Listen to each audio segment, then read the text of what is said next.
Hi friends, மத்தேயு 14 25 நம்ம வாசித்து பார்த்தோம் அப்படின்னா, இயேசு கடலின் மீது நடந்துட்டு வர்றாரு. நம்முடைய சீஷர்கள் பாதி கடல்ல என்ன பண்ணிருக்கா அப்படின்னா பயணம் டிராவல் போயிட்டு இருக்காங்க.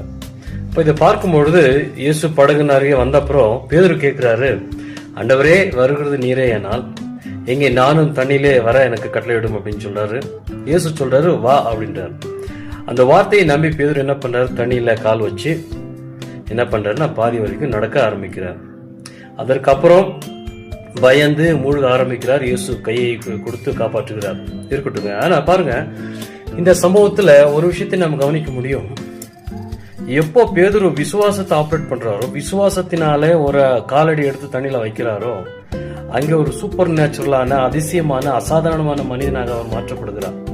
விசுவாச அவருக்குள்ள இருக்கிற அந்த நேரங்களிலே அவர் தண்ணியில என்ன பண்றாருன்னா நடக்கிறார். விசுவாசம் இல்லாத நேரத்தில் அவர் மூழ்க ஆரம்பிக்கிறார். இப்போ விசுவாசம் ஒரு மனிதனை அசாதாரணமான மனிதனாக சூப்பர் நேச்சுரலாக மாற்றுகிறது. பாருங்க, விசுவாசம் எவ்வளவு வல்லமை உள்ளது. அந்த விசுவாசத்தினாலே நீங்களும் நானும் செயல்படலாம். God bless you.